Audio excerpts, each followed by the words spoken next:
All right. First of all, I would like to say something with regards to our worship. The praise and worship team did a good job, right? They did a good job.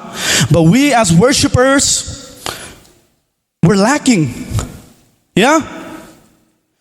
Look, when the music was playing and we were transitioning from song to song, all I hear is worship. Here's what I always love to say, and here's what I always picture when we come to church. I feel like I've said this last year. If I said it, I will say it again. When we come to church, when we go in prayer to God, you should imagine yourself in the presence of the highest king in the universe. We are in the presence of the emperor of the universe.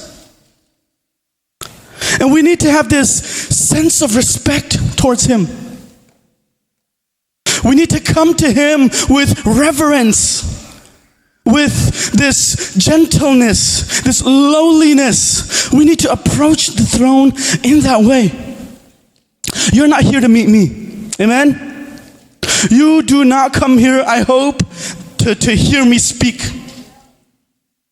Rather, we are here, all of us, even your parents. We are all here to worship and to praise our Lord and Savior Jesus Christ.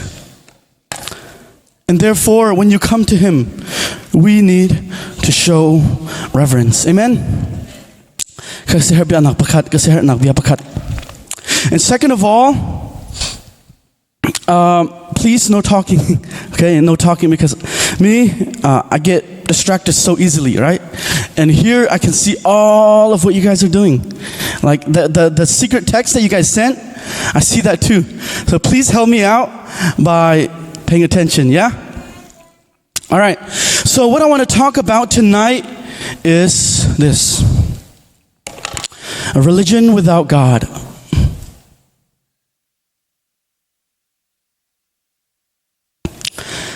By the grace of God, about 3 years ago, I prayed to God, God, I'm sick and tired of this Bible school. I want to be in ministry. I want to actually do stuff. Open doors for me, Lord. I need opportunities to speak. And guess what? The Lord answered. And I started traveling. The first place that I went to was South Carolina, Columbia, South Carolina. I think the church is called CCCC or something like that. 4 C's. And since then, I've traveled by the grace of God. I'm not bragging or showing off, okay? Don't get me wrong. By the grace of God, I've seen so many young people. I've seen so many churches. I've interacted with so many leaders and so many young people. And here's one thing that I've come up with. Many of us have a religion without God. On the outside, we look like the church, right? We come to church dressed all beautifully, with our makeup, with our Bible, with our lie back. We come to church, we look like angels. But when we examine the lives that is in you, when we examine all of our hearts, it shows that many of us are empty. We have a religion without God. We have a religion without a reality. We have this outward expression. We attend church. We are a member of a church without being a member of heaven. We have religion without righteousness. Look, at church, you look like great people. We look like great people. It seems as if Satan or sin can never get us down. When I was first born again, I joined this group. We started this group called Hebrew Group. Okay? When I was in Hebrew group, you know what? The older Christians, they gave us one advice. They say, hey, listen carefully. If you are not careful, you will fall into sin. And I started thinking, I'm like, that's the silliest thing they could ever say to me. I'm a Christian now. Sin can never get me. So I have this pride about, right? I have this confidence in myself and my ability to fulfill God's law and to live a righteous life. But guess what? After a couple weeks, I started doing sin again. It doesn't disqualify me from the kingdom of God. But the whole point being that we have a religion without righteousness. We say we are Christians, yet we fail to love our enemies. Do you see this? We say we go to church, but we don't know God. We say we are a member of ZBC Church, yet we never serve other people. Guys, a religion without God at the center of it is not a religion. It's not faith. It's just outward religion. It's just routine. It's mundane. Do y'all know what that means? It's just boring. It's this regular pattern that we just follow simply because we are used to it.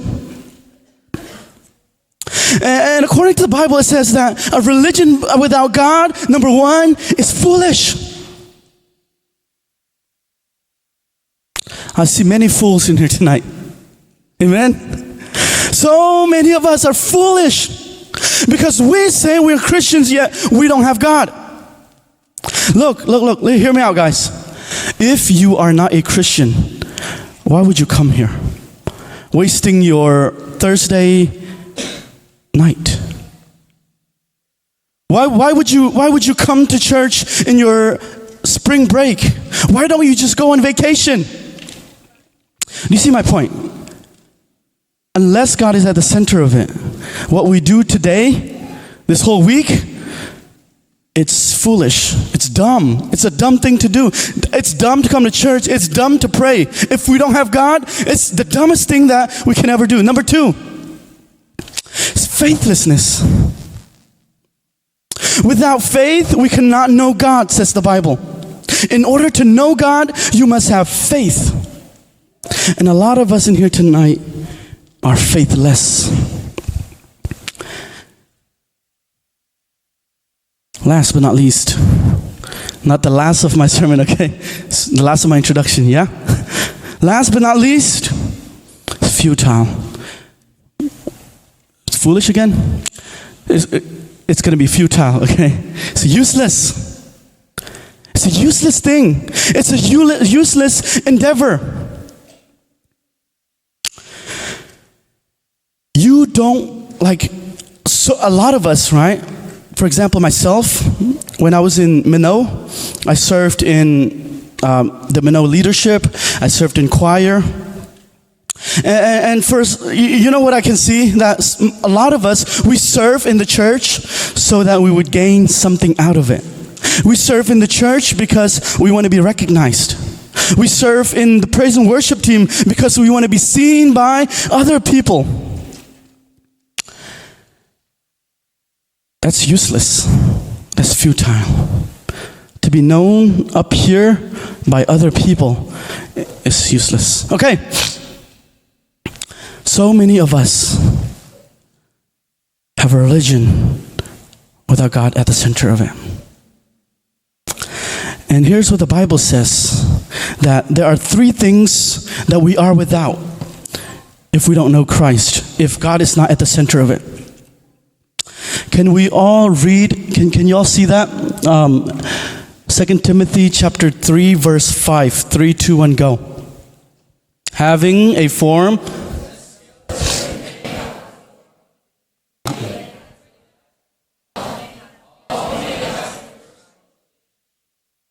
Yeah.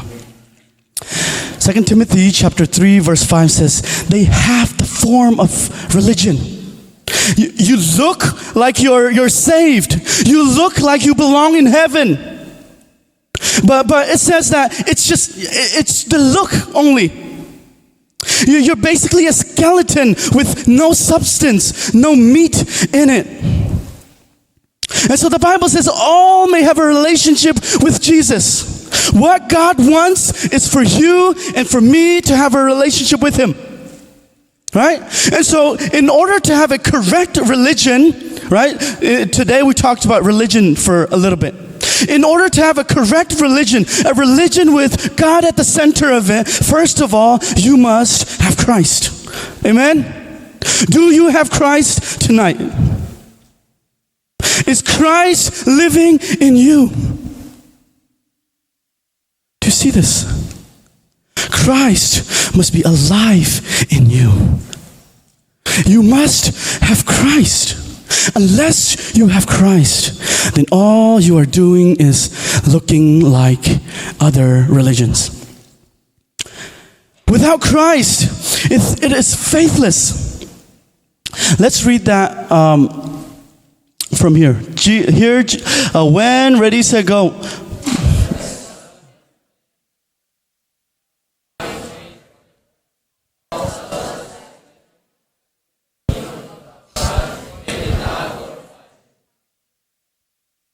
Yeah? Too often, ready, go. Yeah. Christ is just an added bonus. It's faithlessness, right? Without Jesus, you don't have faith. Even though you know about God, the Bible says that even though they know about God, they did not glorify Him as God. Romans chapter 1. They know God, you know about God, but you do not glorify Him as God. Meaning that although you know about God, you truly don't have God in you. So without Christ, it is faithlessness. Oops. Number 3. It's fearless. You don't fear sin, right? You don't fear sin without Christ at the center. Last year, I think I kind of mentioned dealing with temptations. And one of the things that I mentioned is this. That why do so many of us sin so much? Why do we sin practically to what we are most capable of, right? To the maximum. Why do we sin so much?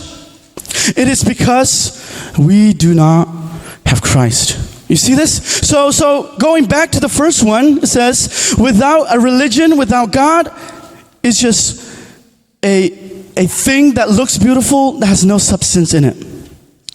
And you say you're a Christian, right? So today my number one rule was do not cuss, right? And as I was sitting in the CE office room, the people outside, I don't know who they were. This one girl, I know it's a girl, she almost blurted out the F word. Do you know what that shows? That shows that although we are Christians, right? There's something that is missing inside of us. So we are fearless. Why are we fearless of sin? Why do we continue to practice sin so bravely? It is because we don't know the effect of sin. Right? Because we don't know God, and because we don't have a relationship with God, and therefore we don't fear sin. We love sin. We want sin. Right? Do you guys enjoy spending the night, all night out against your parents' wishes? You enjoy sin. Do you enjoy doing what your parents told you not to do? It's because you enjoy sin. You don't fear it. So there's this sense of fearlessness in our lives because we do not have God or Christ at the center. And if there's a religion without God, it means that this is without control. Your life is without control. That there's an uncontrolled attitude. As I've mentioned, we blurted out stuff. We can't control our lives. Every day we must have discipline. We must continually, do you know why people fast? You know why people fast? It's because they hate food. No. It's because they, hate something in themselves. They hate maybe their actions or the way that they think. There's this sin that they cannot themselves beat. And so they fast and they pray to God and they ask God to remove it from them. We must be people with controlled attitudes. Yeah? A lot of us, we have such uncontrolled attitudes. We have this I don't care attitude, right? It says all Christians should be what? Consecrated with what people, concerned with what people think about them. So Christians, we care about what people think about us because we don't want to misrepresent God. And so without control, so many of us in here tonight are without control.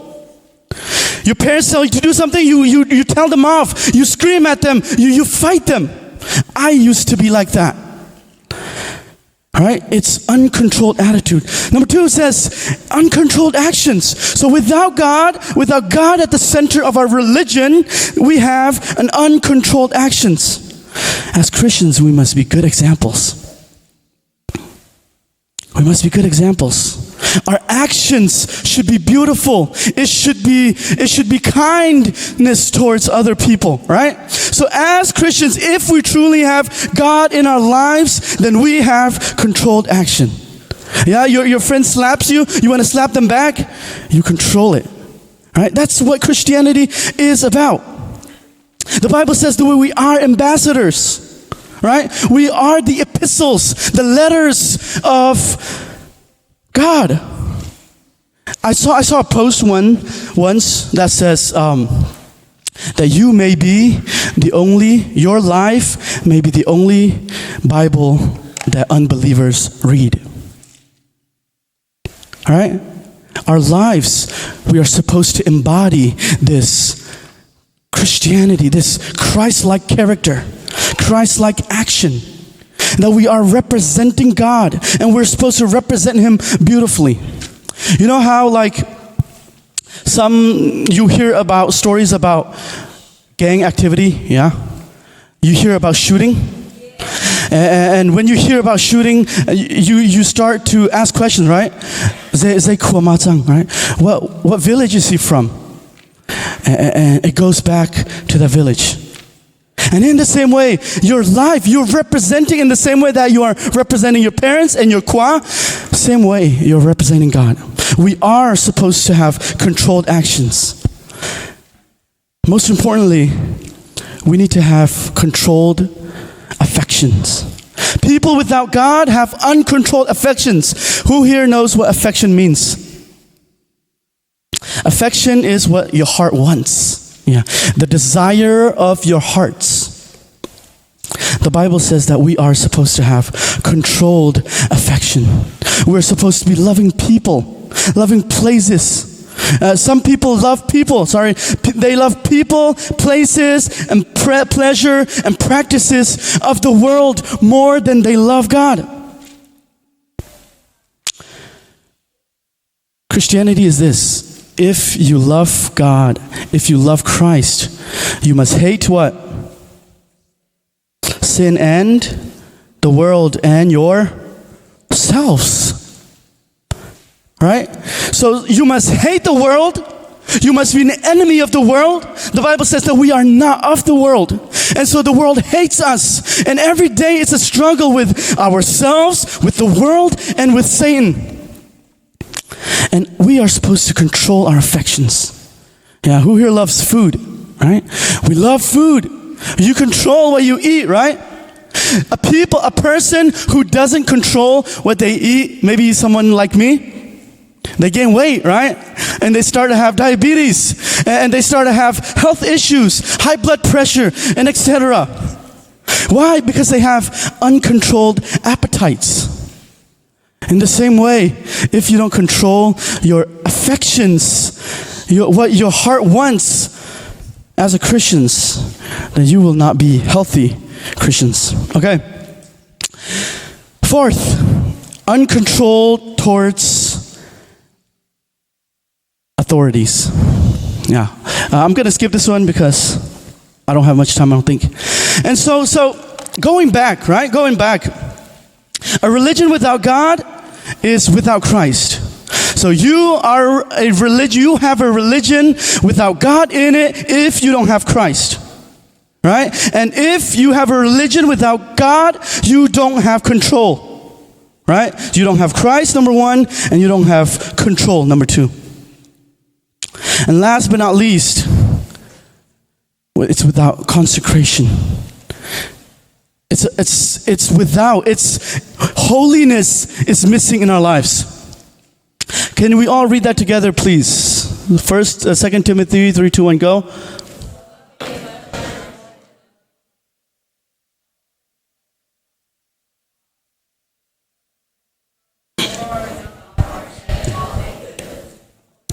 Leisure living, right?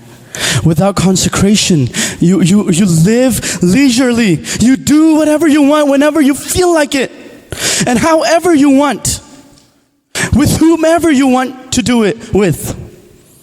Y'all get the hint? My point is this. If you truly say that you are a Christian, if you truly want to be a Christian, then you must have a controlled life. A controlled doing what you do, right? Do you love pleasure more than the Lord?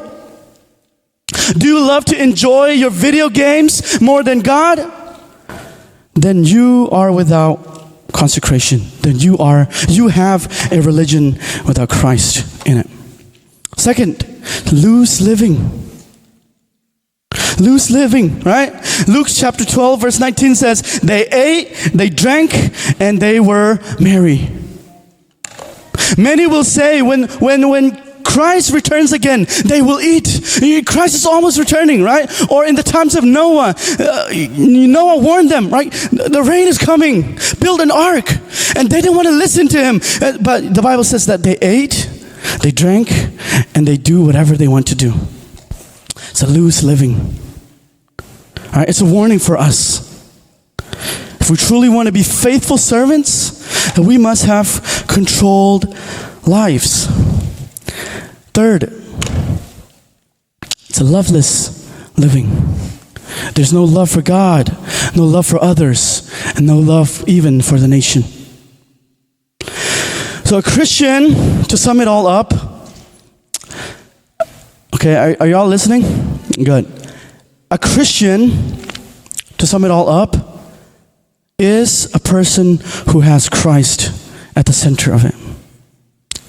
If you want to be a Christian, you must have Christ at the center of your life. All that you do must come from the fact that you have Christ living in you.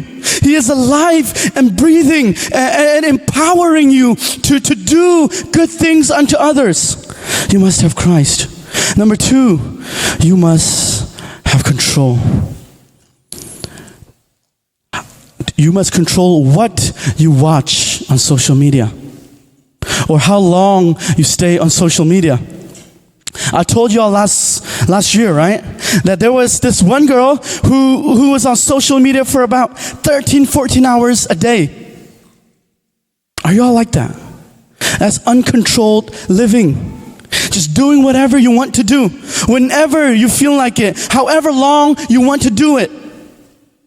You must not live leisurely. You must have control. So a Christian, a person who has God at the center of it, number one, has Christ. Number two, has control. And number three, is consecrated. He is purifying himself for his groom. The groom is coming, guys. You know what a groom is? The guy who's going to marry the bride, right? The groom is coming. The groom is going to come. Jesus is going to come to marry, to take his bride. And the Bible says that we are the bride. Right? Would you want somebody who has 1,000 body count? Yeah. Would you want to marry them? No.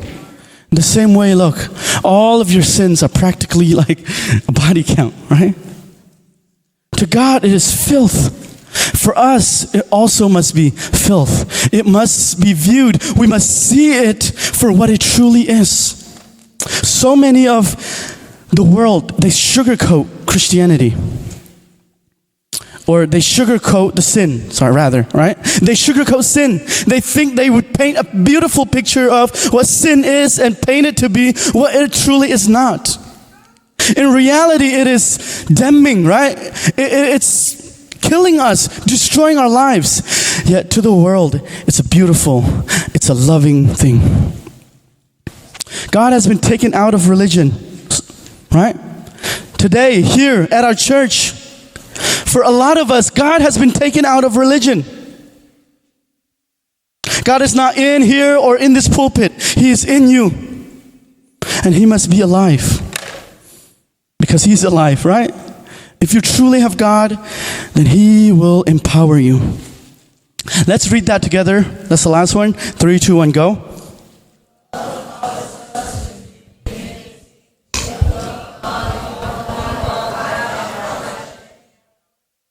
Yeah. Love causes us to do many things. If we love God, He will have our life and our worship. Amen? If you love God, you must give Him your life. If you love God, you must give Him your worship. Amen?